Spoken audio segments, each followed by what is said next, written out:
ನಮಸ್ಕಾರ. ವಿಡಿಯೋ ಶುರು ಮಾಡೋ ಮೊದಲೇ ಹೇಳಿಬಿಡ್ತೇನೆ, ಡಾಕ್ಟ್ರ್ ಹತ್ರ ತೋರಿಸ್ಕೊಂಡು ನಿಮ್ಮ ಸಮಸ್ಯೆಗೆ ಏನೇನು ಮಾಡಬೇಕು ಎಲ್ಲವನ್ನ ತಿಳ್ಕೊಂಡು ಅವರು ಕೊಟ್ಟಿರುವ ಔಷಧಗಳ ಜೊತೆಗೆ ನೀವು ಇದನ್ನು ಟ್ರೈ ಮಾಡ್ಬೋದು. ಯಾಕೆಂದರೆ ಈ ಕಾಲ ಆಗಿದೆ, ಯಾವುದನ್ನು ನೆಗ್ಲೆಕ್ಟ್ ಮಾಡೋ ಹಾಗಿಲ್ಲ. ಹಾಗಾಗಿ ಇದ್ರ ಬಗ್ಗೆ ಸ್ವಲ್ಪ ಕೇರ್ಫುಲ್ ಆಗಿದ್ದು ಇದನ್ನು ಆ ಔಷಧಗಳ ಜೊತೆಗೆ ಸಪೋರ್ಟಿವ್ ಆಗಿ ಮಾಡ್ಕೊಳ್ಳಿ. ತುಂಬ ಅದ್ಭುತವಾದಂತಹ ಔಷಧ, ಈಸಿಲಿ ಮನೆಯಲ್ಲೇ ಮಾಡ್ಕೊಳ್ಬಹುದು.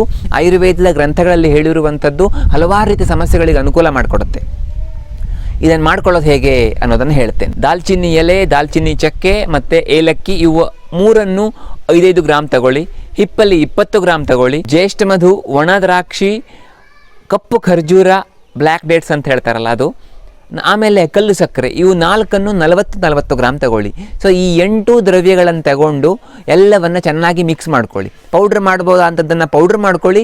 ಯಾವ್ಯಾವುದು ಪೇಸ್ಟ್ ಮಾಡುವಂಥದ್ದು ಅಂದರೆ ಒಣ ದ್ರಾಕ್ಷಿ ಇರ್ಬೋದು ಅಥವಾ ಖರ್ಜೂರ ಇರ್ಬೋದು, ಇವೆರಡು ಪೇಸ್ಟ್ ಮಾಡುವಂಥದ್ದು. ಸೊ ಇವೆಲ್ಲವನ್ನು ಮಿಕ್ಸ್ ಮಾಡಿಕೊಂಡು ಚೆನ್ನಾಗಿ ಒಂದು ಪೇಸ್ಟ್ ಮಾಡ್ಕೊಳ್ಳಿ. ಸೊ ಈ ಪೇಸ್ಟ್ ಮಾಡ್ಕೊಂಡ ನಂತರ ಒಂದು ವೇಳೆ ಪೇಸ್ಟ್ ಸರಿಯಾಗಿ ರೆಡಿ ಆಗ್ತಾ ಇಲ್ಲ ಅಂತ ಆದರೆ ಅದಕ್ಕೆ ಸ್ವಲ್ಪ ಚೂರು ಬೆಲ್ಲ ಹಾಕ್ಬೋದು, ಜೋನಿ ಬೆಲ್ಲ ಹಾಕ್ಬೋದು.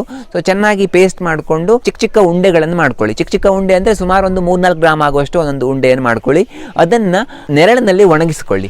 ನೆರಳಿನಲ್ಲಿ ಒಣಗಿಸಿ ಇಟ್ಕೊಳ್ಳಿ. ಮನೆಯಲ್ಲಿ ಒಂದು ಒಳ್ಳೆಯ ಗಾಳಿ ಆಡದೆ ಡಬ್ಬದಲ್ಲಿ ಹಾಕಿಟ್ಕೊಳ್ಳಿ. ಇದನ್ನು ಬೆಳಿಗ್ಗೆ ಒಂದು, ಸಂಜೆ ಒಂದು ಅಥವಾ ದಿವಸಕ್ಕೊಂದು 3-4 ಬಾರಿ ಬಾಯಲ್ಲಿ ಇಟ್ಕೊಂಡು ಚೀಪಿ. ಇದರಿಂದ ತುಂಬ ಪ್ರಯೋಜನ ಆಗುತ್ತೆ, ಹಲವಾರು ರೀತಿಯಲ್ಲಿ ಅನುಕೂಲ ಆಗುತ್ತೆ.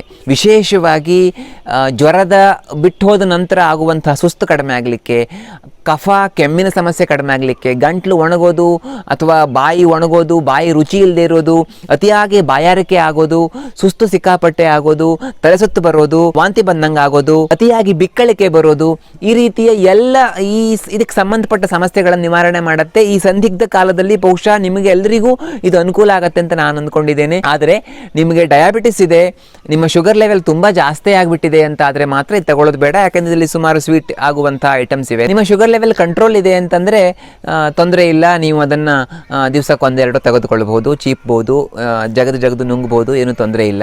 ಆರೋಗ್ಯ ದೃಷ್ಟಿಯಲ್ಲಿ ಎಲ್ಲ ರೀತಿಯಲ್ಲೂ ತುಂಬ ಅನುಕೂಲ ಮಾಡಿಕೊಡುವಂಥದ್ದು. ಯಾವ ಕಾಲದಲ್ಲಿ ಬೇಕಾದರೂ ನೀವು ಇದನ್ನು ಮಾಡಿ ಇಟ್ಟುಕೊಂಡ್ರೆ ಈ ಥರದ ಹಲವಾರು ಸಮಸ್ಯೆಗಳಿಗೆ ಅನುಕೂಲ ಆಗುತ್ತೆ. ತುಂಬ ಈಸಿಲಿ ಮಾಡುವಂಥದ್ದು, ತುಂಬ ಒಳ್ಳೆಯ ಪರಿಣಾಮವನ್ನು ಕೊಡುವಂಥದ್ದು. ಇದಕ್ಕೆ ಆಯುರ್ವೇದದಲ್ಲಿ ಏಲಾದಿ ವಟಿ ಅಂತ ಕರೀತಾರೆ. ಹಲವಾರು ಆಯುರ್ವೇದ ವೈದ್ಯರುಗಳು ಈ ಸಮಸ್ಯೆಗೆ ಈ ಔಷಧವನ್ನು ಕೊಡ್ತಾರೆ. ಹಾಗಾಗಿ ಇದು ನಿಮಗೆ ತುಂಬ ಅನುಕೂಲ ಆಗುತ್ತೆ ಅಂತ ಅಂದ್ಕೊಂಡಿದ್ದೇನೆ. ಮುಂದಿನ ವಿಡಿಯೋದಲ್ಲಿ ಇನ್ನೊಂದು ವಿಷಯಕ್ಕೆ ಸಿಗ್ತೇನೆ. ಧನ್ಯವಾದ.